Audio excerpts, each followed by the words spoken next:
ಕರ್ನಾಟಕದಲ್ಲಿ ಚುನಾವಣೆ ಘೋಷಣೆ ಆದ ಬಳಿಕ ನಾವು ಗಮನಿಸ್ತಾನೆ ಬರ್ತಾ ಇದ್ದೀವಿ, ಎಷ್ಟೆಲ್ಲಾ ವಿಷಯಗಳು ಚರ್ಚೆ ಆಗ್ತಾ ಇದ್ದಾವೆ. ಮೀಸಲಾತಿ ಬಗ್ಗೆ ಚರ್ಚೆ ಆಯಿತು, ಬಜರಂಗ ದಳದ ಬಗ್ಗೆ ಚರ್ಚೆ ಆಯಿತು, ಅಷ್ಟೇ ಏಕೆ ಸಿನಿಮಾಗಳ ಬಗ್ಗೆ ಕೂಡ ಚರ್ಚೆ ಆಗ್ತಾನೆ ಇದ್ದಾವೆ. ಆದರೆ ಚರ್ಚೆ ಆಗಬೇಕಾದಂತಹ ವಿಷಯಗಳು, ಜನಮಾನಸಕ್ಕೆ ಸಂಬಂಧಿಸಿದಂಥ ವಿಷಯಗಳು ಚರ್ಚೆ ಆಗಲೇಬೇಕಿತ್ತು, ಚರ್ಚೆ ಮಾಡಲೇಬೇಕಿತ್ತು ಅಂತ ಪ್ರಮುಖ ವಿಷಯಗಳ ಬಗ್ಗೆ ಚರ್ಚೆನೇ ಆಗಲಿಲ್ಲ. ಅದು ಈ ಒಂದು ಬಾರಿಯ ನಾವು ಗಮನಿಸ್ತಾ ಬಂದರೆ ಚುನಾವಣೆಯ ಸಂದರ್ಭದಲ್ಲಿ ಆದಂಥ ಒಂದು ಚ್ಯುತಿ ಅಂತ ಹೇಳೋದು, ಅಥವಾ ಆದಂಥ ಸಮಸ್ಯೆಗಳು ಅಂತ ಹೇಳೋದು, ಅಥವಾ ಒಂದು ನೆಗ್ಲಿಜೆನ್ಸಾ ಅಂತ ಕೂಡ ಪ್ರಶ್ನೆಗಳು ಮೂಡ್ತಾನೆ ಇದ್ದಾವೆ. ಇಲ್ಲಿ ಒಂದು ಪ್ರಮುಖವಾಗಿರ್ತಕ್ಕಂಥ ಪ್ರಶ್ನೆ, ಹಾಗಿದ್ರೆ ಯಾವುದು ಆ ಎಲ್ಲ ವಿಷಯಗಳು, ಚರ್ಚೆ ಆಗದಂಥ ವಿಷಯಗಳು ಯಾವುದು ಅಂತ ನಾವು ಚರ್ಚೆಯನ್ನ ಮಾಡೋದಕ್ಕಿಂತ ಮುಂಚಿತವಾಗಿ ಈ ಬಾರಿ ಪ್ರಮುಖವಾಗಿ ಚರ್ಚೆಯನ್ನ ಆದಂಥ ವಿಷಯಗಳು ಯಾವುದು ಅನ್ನೋದ್ರ ಬಗ್ಗೆ ಒಂದು ಸಂಕ್ಷಿಪ್ತವಾಗಿರ್ತಕ್ಕಂಥ ವರದಿಯನ್ನ ಗಮನಿಸ್ತಾ ಹೋಗೋಣ. ಮೊದಲನೇದಾಗಿ ಚರ್ಚೆಯಾದ ವಿಷಯಗಳ ಬಗ್ಗೆ ಬಂದಾಗ, ಮೀಸಲಾತಿ ಈ ಬಾರಿ ಕೇಂದ್ರವಾದಂಥ ಸ್ಥಾನವನ್ನು ಪಡೆದುಕೊಂಡಿತ್ತು. ಅದು ಚುನಾವಣೆ ಘೋಷಣೆ ಆಗೋಕ್ಕಿಂತ ಪೂರ್ವದಿಂದಲೇ ಶುರುವಾಗಿದ್ದು ಕಳೆದ 3 ರಿಂದ 4 ತಿಂಗಳಿಂದ ನಿರಂತರವಾಗಿ ಗಮನಿಸ್ತಾ ಬರ್ತಾ ಇದ್ದೀವಿ. ಆ ಚರ್ಚೆಯ ಒಂದು ಮೀಸಲಾತಿ ಬಗ್ಗೆ, ಯಾರಿಗೆ ಮೀಸಲಾತಿಯನ್ನು ಕೊಡೋದು, ಯಾವ ಸಮುದಾಯಕ್ಕೆ ಕೊಡೋದು, ಎಷ್ಟು ಪರ್ಸೆಂಟೇಜ್ ಅಷ್ಟು ಕೊಡೋದು, ಅವರ ಬೇಡಿಕೆಗಳೇನು, ಇವರ ಒಂದು ಪೂರೈಕೆ ಮಾಡುವಂಥ ಮಾನದಂಡಗಳೆಂಥದ್ದು, ಯಾವ ಸಮುದಾಯದಿಂದ ಮೀಸಲಾತಿಯನ್ನ ಇಲ್ಲಿ ಕಂಪನ್ಸೇಟ್ ಅನ್ನ ಮಾಡಬೇಕು, ಹೀಗೆ 10 ಹಲವು ವಿಷಯಗಳ ಬಗ್ಗೆ ಚರ್ಚೆ ಆಗ್ತಾನೆ ಬಂತು. ತದನಂತರದಲ್ಲಿ ಅದು ಒಂದು ರಾಜಕೀಯ ರೂಪವನ್ನು ಪಡೆದುಕೊಳ್ತಾ ಹೋಗುತ್ತೆ. ಯಾಕಂದ್ರೆ ಮೀಸಲಾತಿ ಬಗ್ಗೆ ಬಂದಾಗ ಅದರ ಫಲಾನುಭವಿಗಳಿಗೆ ಆಗುವಂತ ಅನುಕೂಲಗಳ ಬಗ್ಗೆ ಏನು, ಅನಾನುಕೂಲತೆ ವಿಷಯಗಳ ಬಗ್ಗೆ ಏನು, ಅದರ ಬಗ್ಗೆ ಒಂದು ಪ್ರಮುಖವಾಗಿರ್ತಕ್ಕಂಥ ವಿಸ್ತೃತವಾದಂಥ ಚರ್ಚೆಗಳು ಬರೋದೇ ಇಲ್ಲ. ಬದಲಿಗೆ ರಾಜಕೀಯ ರೂಪವನ್ನು ಪಡೆದುಕೊಳ್ತವೆ.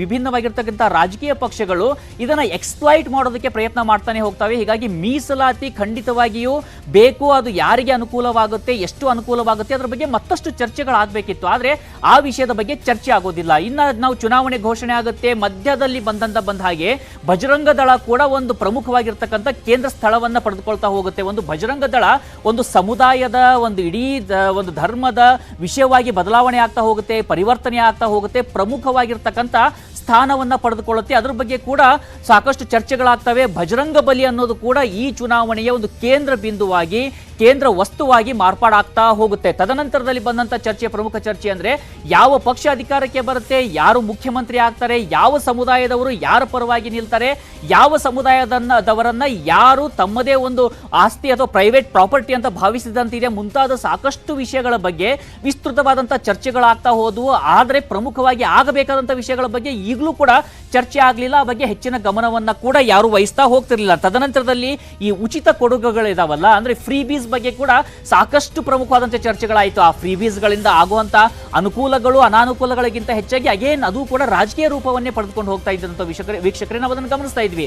ಯಾಕಂದ್ರೆ ಈ ಫ್ರೀ ಬೀಸ್ಗಳಿಂದ ಅದು ಒಂದು ನಮ್ಮ ಈ ಟ್ರೆಜರಿ ಏನಿದೆ ಅದರ ಮೇಲೆ ಎಷ್ಟು ಹೊರೆ ಬೀಳುತ್ತೆ, ಅದರಿಂದ ಸರ್ಕಾರಕ್ಕೆ ಆಗುವಂತ ಅನಾನುಕೂಲತೆಗಳೇನು, ಅದು ನಿಜಕ್ಕೂ ಕೂಡ ಘೋಷಣೆ ಮಾಡದ ಹಾಗೆ, ಪ್ರಾಮಿಸ್ ಮಾಡದ ಹಾಗೆ ಫ್ರೀ ಬೀಸ್ಗಳನ್ನ ಜನರಿಗೆ ಕೊಡೋದಕ್ಕೆ ಸಾಧ್ಯ ಆಗುತ್ತಾ, ಕೊಡೋದಿದ್ರೆ ಯಾವ ಫಂಡ್ ಇಂದ ಕಾಂಪನ್ಸೇಟ್ ಆಗುತ್ತೆ. ಯಾಕಂದ್ರೆ ಈಗ ಒಂದು ನಾವು ಸಮಾಜ ಕಲ್ಯಾಣ ಇಲಾಖೆಯ ಫಂಡ್ ಅನ್ನ ನೋಡ್ತಾ ಹೋಗೋದಾದ್ರೆ ಅದರಿಂದ ದೊಡ್ಡ ಮಟ್ಟದಲ್ಲಿ ಒಂದು ಫ್ರೀ ಬೀಸ್ ಗಳನ್ನ ಕೊಡೋದಕ್ಕೆ ಸಾಧ್ಯ ಆಗುತ್ತಾ. ಹಾಗಿದ್ದಾಗ ಅದರಿಂದ ಅನಾನುಕೂಲ ಆಗುವಂತ ಸಮುದಾಯಗಳ ಬಗ್ಗೆ, ಆ ಒಂದು ಮಧ್ಯಮ ವರ್ಗದ ಬಗ್ಗೆ, ಮಧ್ಯಮ ವರ್ಗದ ಬಗ್ಗೆ, ವಿವಿಧ ಜಾತಿ ಸಮುದಾಯಗಳ ಬಗ್ಗೆ ಕೂಡ ಅದರಿಂದ ಆಗುವಂತ ಅನಾನುಕೂಲತೆಗಳ ಬಗ್ಗೆ ಹೆಚ್ಚಿನ ಚರ್ಚೆಗಳಾಗಲಿಲ್ಲ. ಬದಲಾಗಿ ಎಲ್ಲ ಪಕ್ಷಗಳು ಕೂಡ ಈ ಉಚಿತ ಕೊಡುಗೆಗಳು, ಫ್ರೀ ಬೀಸ್ಗಳ ಹೆಸರುಗಳು ಬೇರೆ ಬೇರೆ ಇರಬಹುದು, ಅದರ ರೂಪಗಳು ಬೇರೆ ಬೇರೆ ಇರಬಹುದು, ಆದ್ರೆ ಉಚಿತ ಕೊಡುಗೆಗಳ ಬಗ್ಗೆ ವಿಸ್ತೃತವಾದಂತಹ ಚರ್ಚೆಗಳನ್ನ, ಆಶ್ವಾಸನೆಗಳನ್ನ ಕೊಡ್ತಾ ಹೋದ್ವು. ಅದೇ ಒಂದು ಚರ್ಚೆಯ ಭಾಗವಾಗಿ ಆಗ್ತಾ ಹೋಯಿತು. ಇನ್ನೊಂದು ಪ್ರಮುಖವಾಗಿರುವಂತಹ ವಿಷಯ ಅಂತ ನೋಡೋದಾದ್ರೆ ಸಮುದಾಯದ ಬಗ್ಗೆ ಜಟಾಪಟಿಗಳು. ಇಲ್ಲಿ ವಿಭಿನ್ನವಾಗಿರ್ತಕ್ಕಂಥ ಸಮುದಾಯಗಳ ಮಧ್ಯದಲ್ಲಿ ನಡೆದಂಥ ಜಟಾಪಟಿಗಳು, ಆ ಸಮುದಾಯದ ನಾಯಕರ ಮಧ್ಯದಲ್ಲಿ ನಡೆದಂಥ ಜಟಾಪಟಿಗಳು, ಅದು ಚುನಾವಣೆ ಘೋಷಣೆ ಆಗೋದಕ್ಕಿಂತ ಮುಂಚಿತವಾಗಿ ಎಲ್ಲ ಸಮುದಾಯದ ನಾಯಕರಾಗಿದ್ದಂಥವರು, ಎಲ್ಲ ಸಮುದಾಯದ ಸಚಿವರು, ಶಾಸಕರಾಗಿದ್ದಂಥವರು ಚುನಾವಣೆ ಹತ್ತಿರ ಆಗ್ತಿದ್ದ ಹಾಗೆ ತಮ್ಮನ್ನು ತಾವು ಒಂದು ಸಮುದಾಯದ ಜೊತೆಯಲ್ಲಿ ಗುರುತಿಸಿಕೊಳ್ಳೋಕೆ ಶುರುವಾಯಿತು. ಆ ಸಮುದಾಯಗಳ ಮಧ್ಯದಲ್ಲಿ ಸಾಕಷ್ಟು ಒಂದು ಅಪನಂಬಿಕೆಯನ್ನು ಹುಟ್ಟು ಹಾಕುವಂಥ ಘಟನೆಗಳು ನಡೆಸುವಂಥ ಪ್ರಯತ್ನಗಳಾಯಿತು. ಒಂದಿಷ್ಟು ಫೇಕ್ ನ್ಯೂಸ್ಗಳನ್ನು ಹರಡಲಾಯಿತು, ಸಾಕಷ್ಟು ಸುಳ್ಳು ಸುದ್ದಿಗಳು, ಸತ್ಯ ಸಂಗತಿಗಳು, ಹೀಗೆ ವಿಭಿನ್ನವಾಗಿರ್ತಕ್ಕಂಥ ಆಯಾಮಗಳನ್ನ, ಸಮುದಾಯಗಳ ಮನಸ್ಸನ್ನ, ಅವರ ಸಿಂಪತಿಯನ್ನ, ಅವರ ಓಟನ್ನ ಪಡೆದುಕೊಳ್ಳೋದಕ್ಕೋಸ್ಕರ ದೊಡ್ಡ ಮಟ್ಟದಲ್ಲಿ ಚರ್ಚೆಗಳಾಯಿತು, ಭಾಷಣಗಳಾಯಿತು, ದೊಡ್ಡ ಮಟ್ಟದ ಉದ್ಘೋಷಗಳಾಯಿತು. ಆದರೂ ಕೂಡ ಪ್ರಮುಖವಾಗಿ ಜನರ ಮಾನಸಕ್ಕೆ ಏನು ಬೇಕನ್ನೋ ವಿಷಯಗಳ ಬಗ್ಗೆ ಇಲ್ಲೂ ಕೂಡ ಹೆಚ್ಚಿನ ಪ್ರಮಾಣದಲ್ಲಿ ಚರ್ಚೆಗಳಾಗಿದ್ದು ಕಂಡು ಬರಲಿಲ್ಲ. ಈ ಚುನಾವಣೆಯ ಮತ್ತೊಂದು ಪ್ರಮುಖ ಆಯಾಮ ಅಂದ್ರೆ ಕಣ್ಣೀರು, ಸಿಂಪತಿಯನ್ನ ಗಿಟ್ಟಿಸಿಕೊಳ್ಳುವಂಥದ್ದು, ಸವಾಲು, ಒಬ್ಬರ ಮೇಲೆ ಒಬ್ಬರು ಸವಾಲುಗಳನ್ನು ಹಾಕಿಕೊಳ್ಳುವಂಥದ್ದು. ನನ್ನ ಮಗನಿಗೆ ಮತವನ್ನು ಕೊಡಿ, ನನ್ನ ಪತಿಗೆ ಮತವನ್ನು ಕೊಡಿ, ಅಥವಾ ನನಗೆ ಇದಕ್ಕೆ ಮತ ಕೊಡಿ ಯಾಕಂದ್ರೆ ನನ್ನ ಇದು ಕೊನೆ ಚುನಾವಣೆ ಅಂತಕ್ಕಂಥ ವಿಷಯಗಳಿರ್ಬೋದು. ಹೀಗೆ ಹಲವು ಆಯಾಮಗಳ ಬಗ್ಗೆ, ಹಲವು ವಿಷಯಗಳ ಬಗ್ಗೆ ಜನರನ್ನ ಸಿಂಪತಿಯನ್ನ ಗಿಟ್ಟಿಸಿಕೊಳ್ಳುವಂಥ ಪ್ರಯತ್ನಗಳು ಕೂಡ ಸಾಕಷ್ಟು ನಡೆದಿದ್ದು ಕಂಡು ಬಂತು. ಇವೆಲ್ಲದರ ಮಧ್ಯದಲ್ಲೂ ಕೂಡ ಜನಮಾನಸಕ್ಕೆ ಅತ್ಯಗತ್ಯವಾಗಿ ಬೇಕಾದಂಥ ವಿಷಯಗಳು, ಅದು ಜನರ ಪ್ರತಿದಿನದ ಅವಶ್ಯಕತೆಗೆ ಬೇಕಾಗಿರ್ತಕ್ಕಂಥದ್ದು, ಜನರ ಭವಿಷ್ಯಕ್ಕೆ ಬೇಕಾಗಿರ್ತಕ್ಕಂಥದ್ದು, ಮಕ್ಕಳಿಗೆ ವಿದ್ಯಾರ್ಥಿಗಳಿಗೆ ಆಗಬೇಕಾದಂಥ ವಿಷಯಗಳು, ಅಂಥ ಚರ್ಚೆಯಾಗದ ವಿಷಯಗಳ ಬಗ್ಗೆ ಚರ್ಚೆನೇ ಆಗಲಿಲ್ಲ. ಹಾಗೆ ಚರ್ಚೆಯಾಗದ ಪ್ರಮುಖ ವಿಷಯಗಳ ಬಗ್ಗೆ ಚರ್ಚೆ ಮಾಡುವಂಥ ಸಂದರ್ಭ ಈಗ ಬಂದಿದೆ. ನಾನು ರಾಘವೇಂದ್ರ ಗುಡಿ. ಈಗ ಪ್ರಮುಖವಾಗಿ ನಾವು ಇಲ್ಲಿ ಗಮನಿಸ್ತಾ ಹೋಗೋಣ. ಮೊದಲನೇ ವಿಷಯ ಏನಂದ್ರೆ ಕರ್ನಾಟಕದಲ್ಲಿರ್ತಕ್ಕಂಥ ಬಡತನದ ಪ್ರಮಾಣ. ಅದು 2021ರ ಒಂದು ಅಧ್ಯಯನದ ವಿಚಾರದಲ್ಲಿ ನಾವು ಗಮನಿಸ್ತಾ ಹೋಗೋದಾದ್ರೆ ಕರ್ನಾಟಕದಲ್ಲಿ 13.2% ಬಡತನ ಕಂಡು ಬರ್ತಾ ಇದ್ರೆ, ಅದೇ ಪಕ್ಕದ ತಮಿಳುನಾಡಲ್ಲಿ 4.89 ಅಷ್ಟು ಬರ್ತಾ ಇದೆ, ಕೇರಳದಲ್ಲಿ ಅತ್ಯಂತ ಕಡಿಮೆ 0.71% ಅಷ್ಟು ಬರ್ತಾ ಇತ್ತು. ಇನ್ನು ಆಂಧ್ರ ಪ್ರದೇಶದಲ್ಲೂ ಕೂಡ ಈ 12.3% ಒಂದು ಬಡತನ ಕಂಡು ಬರ್ತಾ ಇದ್ದು. ಅಂದ್ರೆ ನಾವು ದಕ್ಷಿಣದ ರಾಜ್ಯಗಳಿಗೆ ಹೋಲಿಕೆ ಮಾಡಿದಾಗ ಕರ್ನಾಟಕದಲ್ಲಿ ಅತಿ ಹೆಚ್ಚು ಬಡತನ ಇರ್ತಕ್ಕಂಥದ್ದು ಆ ಒಂದು ವಿಷಯ ಬಗ್ಗೆ ಕೂಡ ಇದೆ. ಇಲ್ಲಿ ಆದಾಯ ಕೂಡ ಹೆಚ್ಚಿದೆ, ಇಲ್ಲಿ ಆದಾಯದ ಸರ್ಪ್ಲಸ್ ಇದೆ, ಸರ್ಪ್ಲಸ್ ಇರ್ತಕ್ಕಂಥ ಒಂದು ರಾಜ್ಯ ಕರ್ನಾಟಕ. ಹಾಗಿದ್ದಾಗಿಯೂ ಸಹಿತ ಬಡತನದ ಪ್ರಮಾಣದಲ್ಲೂ ಕೂಡ ದೊಡ್ಡ ಮಟ್ಟದ ಸವಾಲುಗಳು ಬಂತು. ಈ ಬಡತನವನ್ನ ಹೇಗೆ ಕಡಿಮೆ ಮಾಡುವಂಥದ್ದು, ಜನರಲ್ಲಿ ಒಂದು ಅವರಿಗೆ ಬದುಕೋದಕ್ಕೆ ಅನುಕೂಲಕರವಾದಂಥ ವಾತಾವರಣವನ್ನ ನಿರ್ಮಾಣ ಮಾಡೋದು ಹೇಗೆ, ಜನರಿಗೆ ಬೇಕಾಗಿರ್ತಕ್ಕಂಥ ಅತ್ಯಂತ ಬೇಸಿಕ್ ಅಗತ್ಯತೆಗಳು, ಮೂಲಭೂತ ಅಗತ್ಯತೆಗಳು, ಅದು ಶಿಕ್ಷಣ ಇರ್ಬೋದು, ಆಹಾರ ಇರ್ಬೋದು, ಒಂದು ಆದಾಯದ ವಿಚಾರದಲ್ಲಿ ಇರ್ಬೋದು, ಅಥವಾ ದಿನನಿತ್ಯದ ಜೀವನವನ್ನ ಸರಾಗವಾಗಿ ನಡೆಸೋದಕ್ಕೆ ಬೇಕಾದಂತ ವಿಷಯಗಳ ಬಗ್ಗೆ ಇರಬಹುದು, ಹೆಚ್ಚಿನ ಪ್ರಮಾಣದ ಚರ್ಚೆ ಆಗಲಿಲ್ಲ. ಈ ವಿಷಯ ಖಂಡಿತವಾಗಿ ಚರ್ಚೆ ಆಗಲೇಬೇಕಿತ್ತು.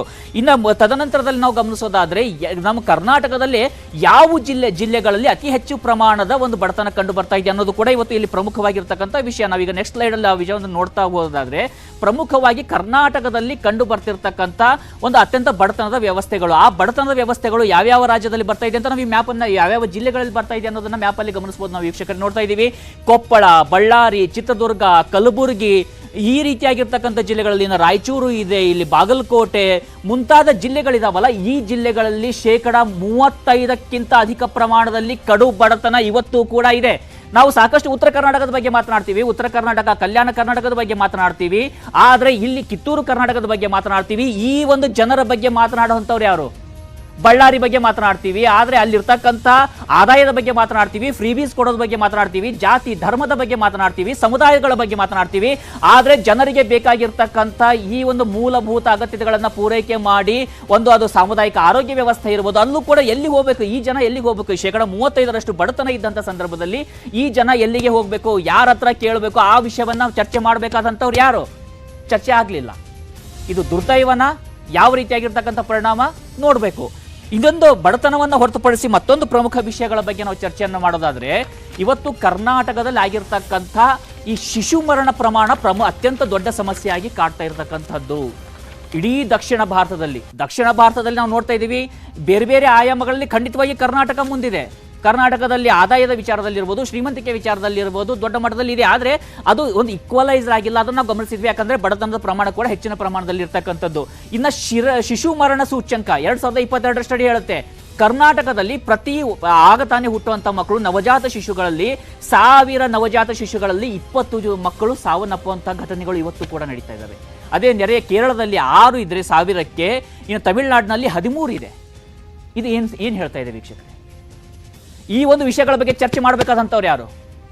ಸರ್ಕಾರದ ದೃಷ್ಟಿಯಲ್ಲಿ 6 ನಂಬರ್ ಇರ್ಬೋದು ಅಥವಾ 20 ನಂಬರ್ ಇರ್ಬೋದು, 1000ದಲ್ಲಿ 20 ಅಂತಕ್ಕಂಥ ಒಂದು ಸಂಖ್ಯೆ ಇದೆಯಲ್ಲ, ಸರ್ಕಾರದ ದೃಷ್ಟಿಯಲ್ಲಿ ಕೇವಲ ಒಂದು ಸಂಖ್ಯೆ ಮಾತ್ರ. ಆದರೆ ಆ ಕುಟುಂಬಕ್ಕೆ, ಆ ದಂಪತಿಗಳಿಗೆ ಅದು ಕೇವಲ ಒಂದು ಸಂಖ್ಯೆ ಅಲ್ಲ, ಅದು ಅವರ ಭವಿಷ್ಯ, ಅವರ ಖುಷಿ, ಅವರು ಕಟ್ಟಿಕೊಂಡಂಥ ಕನಸುಗಳ ಒಂದು ಪರ್ವತ. ಅದು ಆ ಕನಸುಗಳು ನುಚ್ಚು ನೂರಾಗ್ತಾ ಹೋಗ್ತಾವಲ್ಲ. ಯಾಕಂದ್ರೆ ಬೇಸಿಕ್ ಆಗಿರ್ತಕ್ಕಂಥ ಆರೋಗ್ಯ ವ್ಯವಸ್ಥೆ ಇಲ್ಲದ ಕಾರಣದಿಂದಾಗಿ. ಹಾಗೆ 20 ಜನ ಮಕ್ಕಳು ಸಾಯ್ತವೆ 1000ದಲ್ಲಿ ಅಂದ್ರೆ ಆ 20 ಮಕ್ಕಳ ಭವಿಷ್ಯದ ಬಗ್ಗೆ, ಆ ಮಕ್ಕಳ ತಂದೆ ತಾಯಿ ಬಗ್ಗೆ, ಆ ಕುಟುಂಬದ ಬಗ್ಗೆ ಯಾರು ಚರ್ಚೆ ಮಾಡಬೇಕಿತ್ತು? ಹೇಗೆ ಅವರಿಗೆ ಆರೋಗ್ಯ ವ್ಯವಸ್ಥೆಯನ್ನು ನಾವು ಒದಗಿಸ್ಕೊಡ್ಬೇಕು, ಆ ವಿಷಯದ ಬಗ್ಗೆ ಮಾತನಾಡುವಂಥವ್ರು ಯಾರು? ಇದು ಯಾರಾದರೂ ರಾಜಕೀಯ ಪಕ್ಷಗಳು ಈ ಬಗ್ಗೆ ಚರ್ಚೆ ಮಾಡಿದ್ವಾ? ನಮಗಂತೂ ಕಾಣಿಸ್ತಿಲ್ಲ. ಆ ರಾಜಕೀಯ ಒಂದು ಪಕ್ಷಗಳಿದಾವಲ್ಲ, ಪಕ್ಷಗಳ ಮನಸ್ಸುಗಳಿಗಾದ್ರೂ ಈ ಬಗ್ಗೆ ಏನಾದರೂ ಚರ್ಚೆ ಮಾಡ್ಬೇಕಂತ ಅನಿಸ್ತಾ ಇಲ್ಲ. ಯಾಕಂದ್ರೆ ಬೇರೆ ವಿಷಯಗಳಿತ್ತು, ಭಾವನಾತ್ಮಕ ವಿಷಯಗಳಿತ್ತು. ಉಚಿತ ಕೊಡುಗೆಗಳನ್ನ ಕೊಟ್ಟರೆ ಜನ ನಮಗೆ ಓಟ್ ಹಾಕ್ತಾರೆ ಅಂತಕ್ಕಂಥ ಒಂದು ಭಂಡ ನಂಬಿಕೆ ಇತ್ತು. ಆ ನಂಬಿಕೆಗಳ ಪರಿಣಾಮವನ್ನು ನಾವು ಇಲ್ಲಿ ಗಮನಿಸ್ತಾ ಇದ್ದೀವಿ ವೀಕ್ಷಕರೇ. ಕೇವಲ ಇದೊಂದೇ ಅಂತ ನಾವು ನೋಡ್ತಾ ಇಲ್ಲ. ಆದರೆ ಇನ್ನೊಂದು ಪ್ರಮುಖವಾಗಿರ್ತಕ್ಕಂಥ ಇಲ್ಲಿ ವಿಷಯ ಇದೆ, ಅಪೌಷ್ಟಿಕತೆ ವಿಚಾರ. ಕರ್ನಾಟಕವನ್ನು ಕಾಡ್ತಾ ಇದೆ ಅಪೌಷ್ಟಿಕತೆ, ದಶಕಗಳಿಂದ ಕಾಣ್ತಾ ಇರೋದು. ಇದು ಕೇವಲ ಕಳೆದ 5 ವರ್ಷ 10 ವರ್ಷ ಅಂತಲ್ಲ, ಕಳೆದ 2-3 ದಶಕಗಳಿಂದ ಎಲ್ಲ ಪ್ಯಾರಾಮೀಟರ್ಗಳು ಸರಿಸುಮಾರಾಗಿ ಅದೇ ಥರವಾಗಿ ಮೇಂಟೈನ್ ಆಗ್ತಾ ಇದ್ದಾವೆ. ಅಪೌಷ್ಟಿಕತೆ, ಆಹಾರ ಏನೋ ಸಿಗುತ್ತೆ, ಉಚಿತ ಆಹಾರಗಳು ಸಿಗ್ಬೋದು, ಶಾಲಾ ಕಾಲೇಜುಗಳಲ್ಲಿ ಆಹಾರ ಸಿಗ್ಬೋದು, ಆದರೆ ಆ ಮಕ್ಕಳಿಗೆ ಬೇಕಾಗಿರ್ತಕ್ಕಂಥ ಪೌಷ್ಟಿಕತೆಯ ಪ್ರಮಾಣ ಏನಿದೆ, ಸಿಗ್ತಕ್ಕಂಥ ಆಹಾರದಲ್ಲಿ ಪ್ರೋಟೀನ್ ಎಷ್ಟಿದೆ, ಕಾರ್ಬೋಹೈಡ್ರೇಟ್ ಎಷ್ಟಿದೆ, ಅದರ ಬಗ್ಗೆ ಪ್ರಶ್ನೆಗಳು ಮೂಡ್ತವೆ. ಅದರ ಬಗ್ಗೆ ಉತ್ತರವನ್ನು ಕೊಡುವಂಥವ್ರು ಯಾರು? ಕರ್ನಾಟಕದಲ್ಲಿ 34% ಅಪೌಷ್ಟಿಕತೆ ಇದೆ. ಅದು ಮಕ್ಕಳಲ್ಲೂ ಇದೆ, ಯುವಕರಲ್ಲೂ ಇದೆ, ವೃದ್ಧರಲ್ಲೂ ಇದೆ. ಓವರಾಲ್ ಜನರಲ್ಲಿ ಕಂಡು ಬರ್ತಿರ್ತಕ್ಕಂಥ ಅಪೌಷ್ಟಿಕತೆಯ ಪ್ರಮಾಣ 34%. ಕೇರಳದಲ್ಲಿ 15%, ಆಂಧ್ರ ಪ್ರದೇಶದಲ್ಲಿ 26%, ತಮಿಳುನಾಡಿನಲ್ಲಿ 24%. ಆಂಧ್ರ, ಕೇರಳ, ಅದೇ ರೀತಿಯಾಗಿ ತಮಿಳುನಾಡು, ಇವುಗಳನ್ನ ನಾವು ಗಮನಿಸ್ತಾ ಇದ್ದೀವಿ. ಸಂಖ್ಯೆಯಲ್ಲಿ ಇದು ಕರ್ನಾಟಕದಕ್ಕೆ ಹೋಲಿಕೆ ಮಾಡಿದಾಗ ಯಾವ ಸ್ಥಿತಿಯಲ್ಲಿ ನಾವಿದ್ದೀವಿ, ಕರ್ನಾಟಕ ಯಾವ ಸ್ಥಿತಿಯಲ್ಲಿದೆ ಇವತ್ತು, ಆ ಅಪೌಷ್ಟಿಕತೆಯನ್ನ ಹೇಗೆ ಮೆಟ್ಟಿ ನಿಲ್ಲುವಂಥದ್ದು, ಎಷ್ಟು ಜನ ಅದರ ಬಗ್ಗೆ ಪ್ರಶ್ನೆಯನ್ನ ಮಾಡಿದ್ರು? ಆ ಪ್ರಶ್ನೆಗೆ ಉತ್ತರವನ್ನ ತರೋದು ಅಲ್ಲಿಂದ. ಯಾಕಂದ್ರೆ ಈ ಒಂದು ಅಪೌಷ್ಟಿಕತೆ ಪ್ರಮಾಣ ಇದೆಯಲ್ಲ, ಎಷ್ಟೋ ಜನ ಹೇಳ್ಬೋದು ನಾವು ಎಗ್ ಕೊಡ್ತಾ ಇದ್ವಿ, ಎಗ್ ಬೇಡ ಅಂದ್ರು.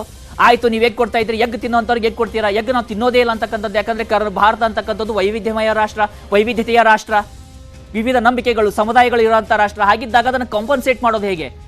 ನಾವು ಇಷ್ಟು ಪ್ರಮಾಣದಲ್ಲಿ ಮೊಳಕೆ ಕಾಳುಗಳನ್ನ ಕೊಡ್ತೀವಿ, ಇಷ್ಟು ಪ್ರಮಾಣದಲ್ಲಿ ಮಿಲೆಟ್ಸ್ಗಳನ್ನ ಕೊಡ್ತೀವಿ, ಮಕ್ಕಳಿಗೆ ಈ ರೀತಿಯಾಗಿ ನಾವು ಒಂದು ಪೌಷ್ಟಿಕ ಆಹಾರವನ್ನು ಕೊಡುವಂಥ ಪ್ರಯತ್ನವನ್ನು ಮಾಡ್ತೀವಿ. ಯಾರು ಚರ್ಚೆ ಮಾಡಿದ್ರು? ಈ ಚರ್ಚೆ ಆಗದ ವಿಷಯಗಳ ಚರ್ಚೆ ಇಷ್ಟಕ್ಕೆ ಮುಗಿತಾ ಇಲ್ಲ. ಇನ್ನೂ ಸಾಕಷ್ಟು ಪ್ರಮುಖ ವಿಷಯಗಳ ಬಗ್ಗೆ ನಿಮ್ಮ ಜೊತೆ ಚರ್ಚೆ ಮಾಡುವಂಥದ್ದಿದೆ ವೀಕ್ಷಕರೇ. ಅದಕ್ಕೂ ಮುನ್ನ ಒಂದು ಪುಟ್ಟದಾದಂಥ ಬ್ರೇಕ್. ವೀಕ್ಷಕರೇ, ಮತ್ತೆ ಚರ್ಚೆಯನ್ನು ಮುಂದುವರಿಸೋಣ. ಈಗ ಒಂದು ವಿಷಯವನ್ನ ಹೇಳ್ತೀನಿ. ಆ ನಂಬರ್ಗಳನ್ನ ನೋಡಿದ್ರೆ ಏನೋ ಸ್ವಲ್ಪ ಸಂತಸ ಅನಿಸ್ಬೋದು. ಯಾಕಂದ್ರೆ ಕರ್ನಾಟಕದಲ್ಲಿ ಇರ್ತಕ್ಕಂಥ ನಿರುದ್ಯೋಗ ಪ್ರಮಾಣ ಎಷ್ಟಿದೆಯಪ್ಪ ಅಂತ ನೋಡೋದಾದ್ರೆ ಅದು ರಾಷ್ಟ್ರದ ಒಂದು ನಿರುದ್ಯೋಗ ಪ್ರಮಾಣಕ್ಕೆ ಹೋಲಿಕೆ ಮಾಡಿದಾಗ ಸಾಕಷ್ಟು ಕಡಿಮೆ ಇದೆ. ಯಾಕಂದ್ರೆ ಕರ್ನಾಟಕದ ನಿರುದ್ಯೋಗ ಪ್ರಮಾಣವನ್ನು ನಾವು ನೋಡ್ತಾ ಇದ್ರೆ 2.7% ದೇಶದ ನಿರುದ್ಯೋಗ ಪ್ರಮಾಣ 4.2%. ರಾಜಸ್ಥಾನದಲ್ಲಿ ನಾವು ನೋಡ್ತಾ ಇದ್ರೆ 18%. ಒರಿಸ್ಸಾದಲ್ಲಿ ನೋಡ್ತಾ ಇದ್ರೆ 20% ಆಸುಪಾಸಿನಲ್ಲಿ ಇರ್ತಕ್ಕಂಥದ್ದು. ಹೀಗೆ ವಿವಿಧ ರಾಜ್ಯಗಳಲ್ಲಿ ನಿರುದ್ಯೋಗ ಪ್ರಮಾಣ ಕೂಡ ದೊಡ್ಡ ಪ್ರಮಾಣದಲ್ಲಿದೆ. ಹಾಗಿದ್ದಾಗ ಕರ್ನಾಟಕದಲ್ಲಿ ನಿರುದ್ಯೋಗ ಪ್ರಮಾಣ ಕಡಿಮೆ ಇದೆ ಅಂದಾಗ ಕರ್ನಾಟಕದಲ್ಲಿ ಉದ್ಯೋಗ ಜನರೇಷನ್ ಅಂತೂ ಚೆನ್ನಾಗಿದೆ ಅಂತ ಅರ್ಥ ಅಲ್ವಾ? ಹಾಗಿದ್ರೆ ಖಂಡಿತ ಕರ್ನಾಟಕದಲ್ಲಿ ಉದ್ಯೋಗ ಜನರೇಟ್ ಆಗ್ತಾ ಇದೆ. ಆದ್ರೆ ಅದ್ರಲ್ಲಿ ಹಾಗೆ ಜನರೇಟ್ ಆಗ್ತಿರ್ತಕ್ಕಂಥ ಉದ್ಯೋಗದಿಂದ ಆಗ್ತಿರ್ತಕ್ಕಂಥ ಪರಿಣಾಮಗಳೇನು, ಎಷ್ಟು ಆದಾಯ ಬರ್ತಾ ಇದೆ, ಅದರಿಂದ ಇಷ್ಟೆಲ್ಲ ಉದ್ಯೋಗ ಇಲ್ಲಿ ಜನರೇಟ್ ಆಗ್ತಾ ಇದ್ರು ಯಾಕೆ ಇದನ್ನ ಒಂದು ಈ ರೀತಿಯಾಗಿರ್ತಕ್ಕಂಥ ಸಮಸ್ಯೆಗಳನ್ನ, ಬಡತನವನ್ನು ನಿವಾರಣೆ ಮಾಡೋದಕ್ಕೆ ಸಾಧ್ಯ ಆಗ್ತಾ ಇಲ್ಲ, ಅಪೌಷ್ಟಿಕತೆಯನ್ನು ನಿವಾರಣೆ ಮಾಡೋದಕ್ಕೆ ಸಾಧ್ಯ ಆಗ್ತಿಲ್ಲ ಅಂತ ಸಹಜವಾಗಿರ್ತಕ್ಕಂಥ ಪ್ರಶ್ನೆಗಳು ಬರ್ತಾನೆ ಇರ್ತಾವಲ್ವಾ? ಯಾಕಂದ್ರೆ ಒಂದು ಉದ್ಯೋಗವನ್ನ ಮಾಡೋದು ಯಾಕೆ ಜನ? ನಮಗೆ ಸರಿಯಾದ ರೀತಿಯಲ್ಲಿ ಒಂದು ಹಣ ಬರಲಿ ಅಥವಾ ಒಂದು ಆದಾಯ ಬರಲಿ, ಒಂದು ನಾವು ಮನೆಯನ್ನ ಮಾಡ್ಕೊಳ್ಳೋಣ, ಮನೆಯಲ್ಲಿ ಒಂದು ಸಂಸಾರವನ್ನು ಮಾಡ್ಕೊಳ್ಳೋಣ, ಕುಟುಂಬವನ್ನು ಸರಿಯಾಗಿ ನಡೆಸ್ಕೊಳ್ಳೋಣ ಅಂತ ಹೇಳ್ತಾನೆ. ಆದ್ರೆ ಇಲ್ಲಿ ಆಗ್ತಿರ್ತಕ್ಕಂಥ ವಿಷಯಗಳನ್ನ ನೋಡ್ತಾ ಹೋದ್ರೆ ಖಂಡಿತವಾಗಿ ಉದ್ಯೋಗ ಜನರೇಷನ್ ಜಾಸ್ತಿ ಇದೆ. ಆದ್ರೆ ಆದಾಯದ ಪ್ರಮಾಣದಲ್ಲಿ ಬಂದಾಗ ಸಾಕಷ್ಟು ಬಗೆಹರಿಯದಂತ ಪ್ರಶ್ನೆಗಳು ಇವತ್ತು ಕೂಡ ಇಲ್ಲಿದ್ದಾವೆ. ಆ ಬಗೆಹರಿಯದ ಪ್ರಶ್ನೆಗಳು ಯಾವುದಪ್ಪ ಅಂತ ನೋಡೋದಾದ್ರೆ ಇಲ್ಲಿ ಯಾಕೆ ನಿರುದ್ಯೋಗ ಪ್ರಮಾಣ ಕಡಿಮೆ ಇದೆ ಅಂದ್ರೆ ಮೊದಲನೇ ವಿಷಯ ಇಲ್ಲಿ IT ಬೂಮ್ ಆಗ್ತಾ ಇದೆ. ಸಾಕಷ್ಟು ಸೇವಾ ವಲಯ ಯಾವುದೇ ಇರಲಿ, ಅದು ಹಾಸ್ಪಿಟಾಲಿಟಿ ಇರ್ಬೋದು ಅಥವಾ ಹೋಟೆಲ್ ಉದ್ಯಮ ಇರ್ಬೋದು, IT ಇಂಡಸ್ಟ್ರಿಗಳಿರ್ಬೋದು, ಅದು ಕಾಲ್ ಸೆಂಟರ್ ಇಂಡಸ್ಟ್ರಿಗಳಿರ್ಬೋದು, ಇಲ್ಲಿ ಉದ್ಯೋಗ ಪ್ರಮಾಣ ಸಾಕಷ್ಟು ದೊಡ್ಡ ಪ್ರಮಾಣದಲ್ಲಿ ಆಗ್ತಾ ಇದೆ. ಕರ್ನಾಟಕದಲ್ಲಿ ಜನರೇಟ್ ಆಗ್ತಿರ್ತಕ್ಕಂಥ ಉದ್ಯೋಗಗಳಲ್ಲಿ 60% ಈ ಒಂದು ಸೆಕ್ಟರ್ ನಿಂದ ಬರ್ತಿದೆ. ಅಂದ್ರೆ ಸೇವಾ ಕ್ಷೇತ್ರದಿಂದ 60% ಉದ್ಯೋಗ ಜನರೇಟ್ ಆಗ್ತಾ ಇದೆ. ಎರಡನೇದು ಅತಿ ದೊಡ್ಡ ಹೆಚ್ಚು ಉದ್ಯೋಗವನ್ನು ಒದಗಿಸಿಕೊಡುವಂತ ವಲಯ ಯಾವುದು ಕರ್ನಾಟಕದಲ್ಲಿ ಅಂತ ನೋಡ್ತಾ ಇದ್ರೆ ಅದು ಕೃಷಿ ವಲಯದಲ್ಲಿ ದೊಡ್ಡ ಪ್ರಮಾಣದಲ್ಲಿ ಉದ್ಯೋಗ ಜನರೇಟ್ ಆಗ್ತಾ ಇದೆ. ಖಂಡಿತವಾಗಿಯೂ ಕೂಡ ಇದು ಸಂತಸದ ವಿಷಯ, ಅದನ್ನು ಒಪ್ಪಿಕೊಳ್ಳಬೇಕು. ಕೃಷಿ ವಲಯ ಕೂಡ ಉದ್ಯೋಗವನ್ನ ಕೊಡ್ತಾ ಇದೆ. ಇಲ್ಲಿ ಉದ್ಯೋಗದ ಪ್ರಶ್ನೆಗಳೇ ಬರ್ತಾ ಇಲ್ಲ ವೀಕ್ಷಕರೇ. ಇಲ್ಲಿ ಬರ್ತಿರ್ತಕ್ಕಂಥ ಪ್ರಶ್ನೆಗಳೇನಂದ್ರೆ, ಕರ್ನಾಟಕದಲ್ಲಿ ಆಗ್ತಿರ್ತಕ್ಕಂಥ ಸಮಸ್ಯೆಗಳೇನಂದ್ರೆ ಆ ಉದ್ಯೋಗದಿಂದ ಬರ್ತಿರ್ತಕ್ಕಂಥ ಆದಾಯದ ಪ್ರಮಾಣ ಹೇಗಿದೆ, ಅದರಿಂದ ಈ ಸಿಕ್ತಿರ್ತಕ್ಕಂಥ ಫೆಸಿಲಿಟಿಗಳು ಯಾವ ರೀತಿಯಾಗಿದ್ದಾವೆ, ಎಷ್ಟು ಕಂಪನಿಗಳಲ್ಲಿ ಸರಿಯಾಗಿ ರೀತಿಯಲ್ಲಿ ಆದಾಯ ಬರ್ತಾ ಇದೆ, ಸಂಬಳ ಸರಿಯಾಗಿ ಆಗ್ತಾ ಇದೆ, ಅವರಿಗೆ ಬೇಕಾಗಿರ್ತಕ್ಕಂಥ ಫೆಸಿಲಿಟಿಗಳು ಸರಿಯಾಗಿ ಸಿಗ್ತಾ ಇದಾವೆ, PF ಸಿಗ್ತಾ ಇದೆಯಾ ಅಥವಾ ಅವರಿಗೆ ESI ಸಿಗ್ತಾ ಇದೆಯಾ, ಮೆಡಿಕಲ್ ಫೆಸಿಲಿಟಿಗಳು ಸಿಗ್ತಾ ಇದಾವ, ಮುಂತಾದ ಸಾಕಷ್ಟು ಪ್ರಶ್ನೆಗಳು ಇವತ್ತು ಕೂಡ ಗಹನೀಯವಾಗಿ ಕರ್ನಾಟಕದ ಜನತೆಯನ್ನ, ಕರ್ನಾಟಕದ ಯುವಕರನ್ನ ಕಾಡ್ತಾನೆ ಇದಾವೆ. ಯಾಕಂದ್ರೆ IT ಬೂಮ್ ಆದಾಗ ಕೃಷಿ ವಲಯದಲ್ಲಿ ಹೆಚ್ಚಿನ ಉದ್ಯೋಗ ಅಂತ ಹೇಳ್ತಾ ಇದೀವಿ. ಹಾಗೆ ಉದ್ಯೋಗ ಹೆಚ್ಚೇನು ಕೃಷಿ ವಲಯದಲ್ಲಿ ಬರ್ತಾ ಇದೆ. ಆದ್ರೆ ಇದರಿಂದ ಆಗಿರ್ತಕ್ಕಂಥ ಪರಿಣಾಮಗಳೇನು, ಯಾವ ಒಂದು ಸೆಕ್ಟರ್ ನಲ್ಲಿ ಉದ್ಯೋಗ ಕಡಿಮೆ ಆಗ್ತಾ ಇದೆ ಅಂತ ನೋಡೋದಾದ್ರೆ ಕೈಗಾರಿಕಾ ವಲಯಕ್ಕೆ ಬಂದಾಗ ಅಲ್ಲಿ ಉದ್ಯೋಗಗಳು ಕಡಿಮೆ ಆಗ್ತಾ ಇದಾವೆ. ಸಾಕಷ್ಟು ಟೆಕ್ಸ್ಟೈಲ್ಗಳು ಬಂದಾಗ್ತಾ ಇದಾವೆ. ಆ ಒಂದು ಸಮಸ್ಯೆಗಳನ್ನ ಬಗೆಹರಿಸುವಂತವ್ರು ಯಾರು? ಆ ಟೆಕ್ಸ್ಟೈಲ್ ಉದ್ಯಮದ ಬಗ್ಗೆ ಎಷ್ಟು ಜನ ತಮ್ಮ ಒಂದು ಈ ನಾವು ಮ್ಯಾನಿಫೆಸ್ಟೋಗಳನ್ನ ನೋಡ್ತಾ ಇದೀವಿ, ಭಾಷಣಗಳನ್ನ ನೋಡ್ತಾ ಇದೀವಿ, ಎಷ್ಟು ಜನ ಹೀಗೆ ಸೆಕ್ಟರ್ ವೈಸ್ ಭಾಷಣಗಳನ್ನ ಮಾಡಿದ್ರು ವೀಕ್ಷಕರೇ? ಯಾವ ನಾಯಕರು ಹೀಗೆ ಸೆಕ್ಟರ್ ವೈಸ್ ಭಾಷಣವನ್ನ ಮಾಡಿದ್ರು? ನಾನು ಇಲ್ಲಿ ನಮ್ಮ ಕರ್ನಾಟಕದಲ್ಲಿ ಉದ್ಯೋಗ ಇದೆಯಲ್ಲಪ್ಪ, ನಾನು ಆದಾಯವನ್ನು ಹೆಚ್ಚಳ ಮಾಡೋದಕ್ಕೆ ನಾನು ಇಂಥ ಒಂದು ಪ್ರಯತ್ನಗಳನ್ನ ಮಾಡ್ತೀನಿ, ನಿಮ್ಮಲ್ಲಿರ್ತಕ್ಕಂಥ ಸಮಸ್ಯೆಗಳನ್ನ ಬಗೆಹರಿಸೋದಕ್ಕೆ ಪ್ರಯತ್ನ ಮಾಡ್ತೀನಿ. ಇವತ್ತು ಕಾಟನ್ ಉದ್ಯಮ ಅಂತ ಬಂದಾಗ ಇಡೀ ದೇಶದಲ್ಲೇ 2ನೇ ಸ್ಥಾನದಲ್ಲಿ ಕರ್ನಾಟಕ ಇದೆ. ಸಾಕಷ್ಟು ದೊಡ್ಡ ಪ್ರಮಾಣದಲ್ಲಿ ಹತ್ತಿ ಉತ್ಪಾದನೆ ಕರ್ನಾಟಕದಲ್ಲಾಗುತ್ತೆ. ಆದರೆ ಇಲ್ಲಿರ್ತಕ್ಕಂಥ ಕೈಗಾರಿಕಾ ವಲಯಗಳು, ಮಿಲ್ಗಳು ಎಷ್ಟಿದಾವೆ? ಸಾಕಷ್ಟು ಮಿಲ್ಗಳನ್ನ ನಾವು ನೋಡ್ತಾ ಇದ್ದೀವಿ. ಯಾವುದೇ ಜಿಲ್ಲೆಗೆ ಹೋಗಿ ಅಲ್ಲಿ 1 ಅಥವಾ 2 ಮಿಲ್ಗಳು ಬಂದಾಗಿದ್ದಾವೆ ಅಂತೇಳಿ ಅಲ್ಲಿರ್ತಕ್ಕಂಥವ್ರು ಹೇಳ್ತಾರೆ. ಯಾಕೆ ಆ ಮಿಲ್ಗಳು ಬಂದಾಗ್ತಾ ಇದ್ದಾವೆ? ಇವತ್ತು ಬಟ್ಟೆ ಉದ್ಯಮ ಇದೆಯಲ್ಲ, ಸಾಕಷ್ಟು ದೊಡ್ಡ ಪ್ರಮಾಣದಲ್ಲಿ ಆದಾಯವನ್ನು ತಂದು ಕೊಡುವಂಥದ್ದು. ನಾವು ಉದಾಹರಣೆಗೆ ಹೇಳೋದಾದ್ರೆ, ಯಾವುದೋ ಒಂದು ಶರ್ಟ್ ಇಲ್ಲಿ ತಯಾರಾಗುತ್ತೆ, ಅದಕ್ಕೆ ಒಂದು ಬ್ರ್ಯಾಂಡ್ ಅನ್ನು ಹಾಕಲಾಗುತ್ತೆ.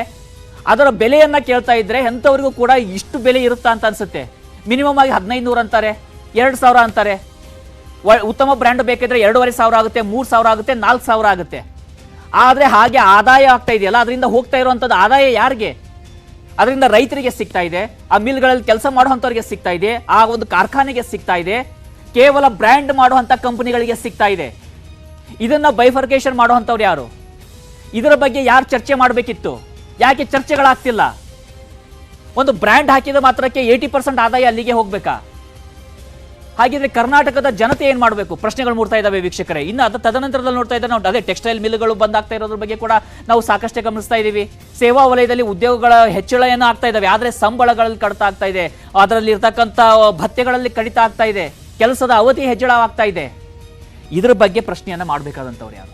ಇದ್ರ ಬಗ್ಗೆ ಜನರಿಗೆ ಆಶ್ವಾಸನೆಯನ್ನ ಕೊಡಬೇಕಾಗಿದ್ದಂಥವ್ರು ಯಾರು? ಯಾಕೆ ಇದ್ರ ಬಗ್ಗೆ ಯಾರು ಚರ್ಚೆಯನ್ನ ಮಾಡಲಿಲ್ಲ ಅಂತ ಕೂಡ ಪದೇ ಪದೇ ಪ್ರಶ್ನೆಗಳು ಬರ್ತಾ ಇದ್ದಾವೆ. ಸಂಬಳ ಕಡಿಮೆ ಆಗ್ತಾ ಇದೆ, ಭತ್ಯೆಗಳು ಕಡಿಮೆ ಇದಾವೆ. ಇವತ್ತು ಬೆಂಗಳೂರಿನಂತ ನಗರದಲ್ಲಿ ಯಾರಾದರೂ ಒಬ್ಬ ವ್ಯಕ್ತಿ ತಿಂಗಳಿಗೆ 10,000 15,000 ಒಂದು ಅರ್ನ್ ಮಾಡ್ತಾ ಇದ್ದಾನೆ, ದುಡಿತಾ ಇದ್ದಾನೆ ಅಂದ್ರೆ ಅವನ ಜೀವನವನ್ನ ನಡೆಸೋದಕ್ಕೆ ಸಾಧ್ಯ ಆಗುತ್ತಾ? ಕುಟುಂಬವನ್ನ ನಡೆಸೋದಕ್ಕೆ ಸಾಧ್ಯ ಇದೆಯಾ? ಹಾಗಿದ್ರೆ ನಗರ ಪ್ರದೇಶಗಳಲ್ಲಿ ಆಗುವಂತಹ ಅಸ್ತವ್ಯಸ್ತತೆಗಳು, ಗ್ರಾಮೀಣ ಪ್ರದೇಶದಲ್ಲಿ ಇವತ್ತು ಕೃಷಿ ಕ್ಷೇತ್ರ ದೊಡ್ಡ ಪ್ರಮಾಣದಲ್ಲಿ ಉದ್ಯೋಗವನ್ನು ಕೊಡ್ತಾ ಇದೆ. ನಾವು ನೋಡ್ತಾ ಇದ್ದೀವಿ 25% ಉದ್ಯೋಗವನ್ನು ಕೊಡ್ತಾ ಇದೆ. ಆದ್ರೆ ಅಲ್ಲಿ ಆದಾಯ ಎಷ್ಟಿದೆ? ಆ ಕೃಷಿ ಹಿಡುವಳಿದಾರನಿಗೆ ಎಷ್ಟು ಆದಾಯ ಬರುತ್ತೆ? ರೈತನಿಗೆ ಎಷ್ಟು ಆದಾಯ ಬರುತ್ತೆ? ಅಲ್ಲಿ ಬರುವಂತ ಕೂಲಿ ಕಾರ್ಮಿಕರಿಗೆ ಎಷ್ಟು ಪ್ರಮಾಣದಲ್ಲಿ ಆದಾಯ ಇದೆ? ಇವುಗಳ ಪ್ರಶ್ನೆಯನ್ನು ಮಾಡುವಂಥವ್ರು ಯಾರು? ನೀವು ಬೆಂಗಳೂರಿನಂತ ನಗರ ಹೋಗಿ, ಮುಂಬೈಗೆ ಹೋಗಿ, ಡೆಲ್ಲಿಗೆ ಹೋಗಿ, ಮುಂತಾದ ನಗರಗಳಲ್ಲಿ ಯಾವುದೇ ಒಂದು ವೆಜಿಟೇಬಲ್ಸ್ನ ನೋಡಿ, ಕಡಿಮೆ ಅಂದ್ರೂ ಅದರ ಬೆಲೆ 30, 40, 50, 100 ರೂಪಾಯಿವರೆಗೂ ಕೆಜಿ ಇರುತ್ತೆ. ಆದರೆ ಅದು ರೈತನಿಗೆ ಎಷ್ಟು ಸಿಕ್ಕಿರುತ್ತೆ? ಪ್ರತಿ ಕೆಜಿಗೆ 1 ರೂಪಾಯಿ, 2 ರೂಪಾಯಿ, 3 ರೂಪಾಯಿ, ಹೆಚ್ಚಂದ್ರೆ 10 ರೂಪಾಯಿ ಸಿಕ್ಕರೆ ಅದು ದೊಡ್ಡ ಪ್ರಮಾಣದಲ್ಲಿ ಒಂದು ಬೋನಸ್. ಹಾಗಿದ್ರೆ ರೈತರ ಆದಾಯದಲ್ಲಿ ಯಾಕೆ ಹೆಚ್ಚಳ ಆಗ್ತಿಲ್ಲ? ನಾವು ಹೇಳ್ತೀವಿ ಅನ್ನದಾತ ಅಂತೇಳಿ. ಆ ಒಂದು ವಿಷಯದ ಬಗ್ಗೆ ವಿಸ್ತೃತವಾದಂಥ ಚರ್ಚೆಗಳಾಗಬೇಕಿತ್ತಲ್ಲ. ಕೇಂದ್ರ ಸರ್ಕಾರ ಹಿಂದೆ ಕೃಷಿ ಕಾನೂನುಗಳನ್ನು ತಂತು, ಅದನ್ನು ವಾಪಸ್ಸನ್ನು ಪಡೆದುಕೊಳ್ತು, ಅದರಲ್ಲಿ ಏನಾದರೂ ಉತ್ತಮವಾದಂಥ ಕಾರ್ಯಗಳಿತ್ತ ಅಥವಾ ಇರಲಿಲ್ಲ, ಮುಂತಾದ ಪ್ರಶ್ನೆಗಳಿರ್ತವೆ. ಅದರ ಬಗ್ಗೆ ಚರ್ಚೆ ಆಗಬೇಕಿತ್ತಲ್ಲ. ಯಾಕೆ ಚರ್ಚೆ ಆಗಲಿಲ್ಲ? ಇನ್ನು ನಾವು ಶಿಕ್ಷಣ ವ್ಯವಸ್ಥೆಗೆ ಬರೋಣ.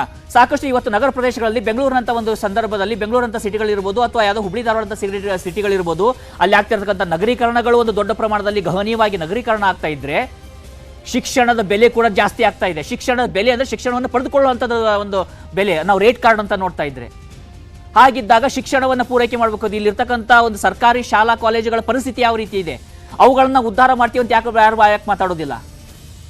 ಹೀಗೆ ಸಾಕಷ್ಟು ಪ್ರಶ್ನೆಗಳಿದಾವೆ. ಈ ವಿಷಯಗಳ ಬಗ್ಗೆ ಚರ್ಚೆ ಆಗಬೇಕಿತ್ತು, ಆದರೆ ಚರ್ಚೆಗಳು ಆಗ್ತಿಲ್ಲ. ಈ ವಿಷಯಗಳು ಚರ್ಚೆ ಆಗೋ ಹಾಗೆ ಮಾಡುವಂಥ ಶಕ್ತಿ ಯಾರಲ್ಲಿದೆ? ಯಾರಿಗಿದೆ? ಈ ಪ್ರಶ್ನೆಗೆ ಉತ್ತರ ನೀವೇ ವೀಕ್ಷಕರೇ. ನಾವೇ ನಮ್ಮ ಭವಿಷ್ಯವನ್ನು ನಾವೇ ನಿರ್ಧಾರ ಮಾಡ್ಕೊಳ್ಬೇಕು. ಇದು ಈ ಹೊತ್ತಿನ ವಿಶೇಷ. ನೋಡ್ತೀರಿ ನ್ಯೂಸ್ 18 ಕನ್ನಡ.